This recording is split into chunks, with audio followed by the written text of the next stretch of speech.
Ny gadona atao feno arivo atsinanana ny filohan'ny Repoblika ny Madagasikara, Andry Rajoelina, Androany Zoma nanomboany ny fitsidihana ny faritra Analanjorofo. Fitokanana foto-drafitr'asa maromaro nisy ataran'izany fitsidihana izany.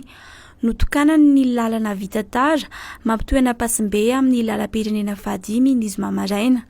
Nitoy tamin'ny fitokanana ny tobim-pahasalamana fototra manara-penitra na CSB2 tao amin'ny komina ambanivohitra Betampona izany, ary nofaranana tamin'ny fitokanana ny biram-paritra vaovao an'ny polisy-pirenena ao amin'ny faritra Analanjorofo.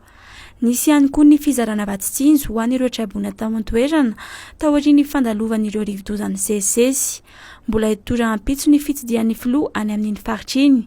Isy ny fanomezana mari-pankasitrahana ho an'ireo mpanjonona mony sy nanafitra ny sekretera-panjakana miadidi ny zandarmaria tao aorian'ny fianjerany Angidimby nitondra azy tany amin'ny faridranomasina iny tamin'ny volana Desambra lasa teo. Mbola manjavozavatra eto ny mahakasika ny lalao ara-piralahiana izay tokony hifanandrina ny Bariany Madagasikara amin'ny lonan'ny Corazon avy any Afghanistan ny 7 Martsa ho avy izao.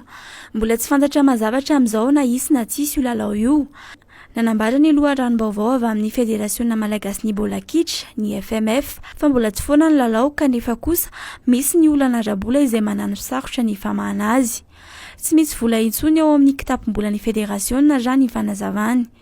Nangataka fanampiana ara-bola tany amin'ny Federasiona Iraisam-pirenen'ny Baolina Kitra na ny FIFA ny FMF hiatrehana ny lalao, saingy namaly ny FIFA fa tsy manome tohana ara-bola ho an'ny lalao ara-piralahiana raha ny fanamariana nataony. Hatreto ihany koa mbola tsy fantatra na ireo mpilalao na ny mpanazatra izay hiatrika izany lalao izany. Raha tokony navoaka tamin'ny 12 Martsa teo ny lisitra izy ireo dia nahemitra ilay fanambarana ka mbola tsy misy izany hatreto.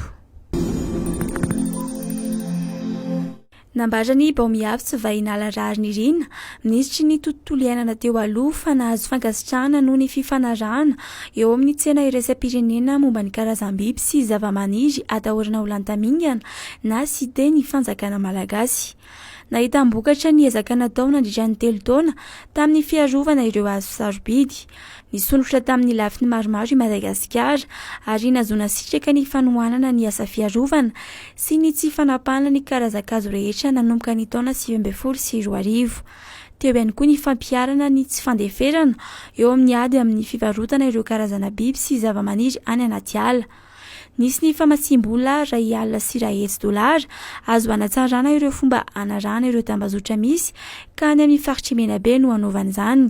Ny ministra vaovao no hitantana sy hanohy ezaka hoy Baomiavy Vainala Rarinirina nandritra ny lanonana famindram-pahefanana natao androany Zoma.